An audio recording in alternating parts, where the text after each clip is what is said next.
আমি চাপাবাজি করতে পছন্দ করি না, আমি পোল্ট্রি মারতে পছন্দ করি না। আর যারা দেখছেন আমার পুরো প্যানেলের কিন্তু অলংকার, তারা সবার চেহারার দিকে তাকায় দেখেন তো, জল জল করছে একদম আল্লাহ পাকের রহমতে।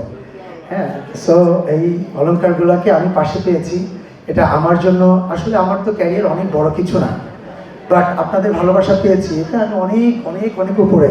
আমি তাই মনে করি যে আল্লাহ পাক আমাকে অনেক কিছু দিয়েছে। হ্যাঁ, তো সেক্ষেত্রে এরকম একটা প্যানেল করতে পেরেছি আমরা, এটা আমার জন্য সৌভাগ্যবান। আরও বেশি যেটা, সেটা হচ্ছে যে আমাদের শিবাশানু ভাইকে আমি পেয়ে সত্যি আমি অনেক বেশি আপ্লুত। বিকজ গত 2 বছরে শানু ভাই ক্যাবিনেটে না থেকে এত বেশি কাজ করেছে, তাকে কিন্তু রিকোয়েস্ট করে এনে প্রেসিডেন্ট দাঁড়া করিয়েছি।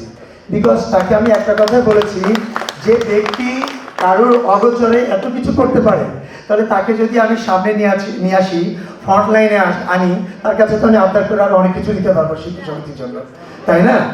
আর আমাদের ডিএতার ভাই, উনি ওয়ান ম্যান আর্মির মতো গত 2 বছর সবাইকে আগলে রেখেছে।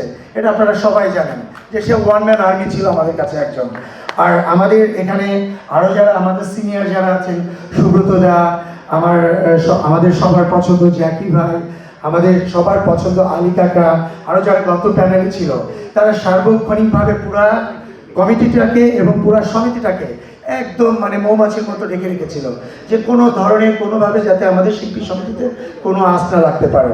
আর এবার আরও যারা আছে, বিশেষ করে শনিবার তো কথা না বললেই নয়, কি করছে সে আপনারা সবাই জানেন, একদম ওপেন ডায়েরি। আমি যেমন আপনাদের কাছে ওপেন ডায়েরি, আমার মাথার চুল থেকে শুরু করে পার নখ পর্যন্ত সবাই কিন্তু মুখস্থ। আমি কি বলতে পারি, কি করতে পারি, আমাদের কি সম্ভব আপনারা জানেন সেটা। আমি চাপাবাজি করতে পছন্দ করি না, আমি পোল্ট্রি মারতে পছন্দ করি না।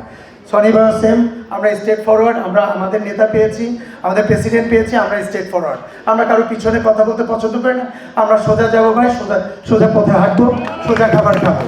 হ্যাঁ, এখন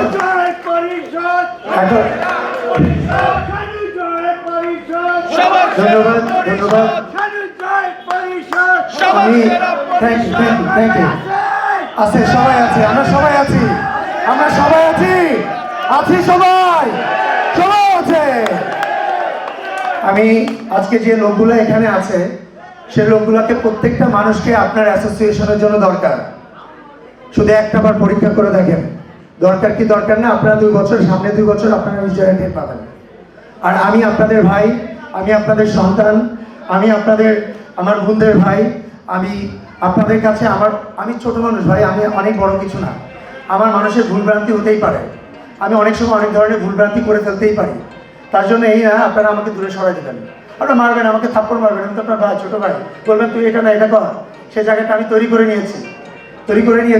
আমি যদি আমাকে পাশ করিয়ে যদি আপনারা বসান, আমাকে যে বলতে পারবে জয় তুই এটা না এটা কর, আমি আপনার ভাই, আপনার সাথে তাল মিলিয়ে আমি আপনাদের সঙ্গে মাঠে নামবো। এই অ্যাসোসিয়েশন আমার না, এই অ্যাসোসিয়েশন আপনাদের সবার, 573 জনের অ্যাসোসিয়েশন এটা।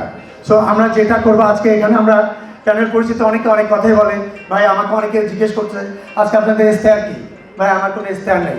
আমরা জিতবো, আসবো, 573 জনকে নিয়ে বসবো, যে পরিকল্পনা আপনারা দিবেন ওইটাই আমাদের ইশতেহার।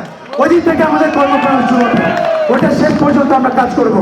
আর আমি আপনাদেরকে এটা কথা দিয়ে যাচ্ছি যে ইশতেহার আপনারা আমাদেরকে দিবেন। আমি জয় চৌধুরী যদি 1 বছরে যদি আপনাদের মন জয় করতে না পারি, পাশ করার পরে এজিএম এর দিন আমি নিজে বরখাস্ত দিয়ে আমি চলে যাব। এই সিট আমি দখল করে থাকবো না। আমি আর 1 বছর অন্যজনকে এই সিটে কাজ করার জন্য, আমি চেয়ারে কাজ করার জন্য আমি সুযোগ দিয়ে দেবো। আজকে ওয়াদা করছি, আমি 1 বছর পরে এজিএম এ আমি আপনাদের যদি হ্যাপি করতে না পারি, আমি এখান থেকে চলে যাব, আমি আপনাদের সামনে আর থাকবো না।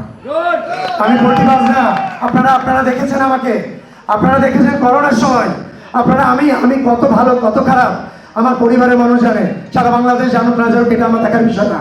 আপনারা জানেন আমি কতটুকু ভালো, এটাই আমার শান্তি, আমার কারো শান্তি দেখানোর দরকার নাই।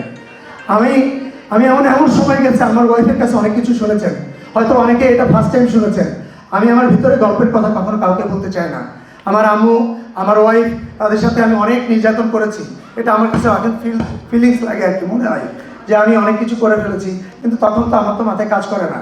এই দৌড় দিতে হবে, তার জন্য আমার শিল্পীরা না খেয়ে আছে, আমার মানুষের কাছে পায়ে ধরতে হবে, কারোর কাছ থেকে একটা বস্তা সিঁড়ি আছে আমার সঙ্গে, সে তো অনেক জায়গায় গিয়েছে, আমরা বস্তা চেয়েছি, তাই আপনি টাকা না দিন, আমাকে একটা বস্তা চাল দেন, 10 জন 10 বস্তা দিলে তো আমি প্যাকেট করতে পারছি না। আমরা কিন্তু এগুলোই করছি, কিন্তু আমার মা, আমার ওয়াইফ, তারা আমাকে ঘর থেকে বের করে দিছে, এরকমও দিন গেছে। ইট লাগে রাখছে রাত্রিবেলা, তুমি রাত 3টা বাজে 2টা বাজে কেন আসছো, এরকম হয়েছে। সাদিক বাচ্চু ভাই মারা গেছে, বাচ্চু ভাই লাশ কবর দিতে যাব, এলাকাবাসী বলে না, করো না, লাশ কবর দেওয়া যাবে না।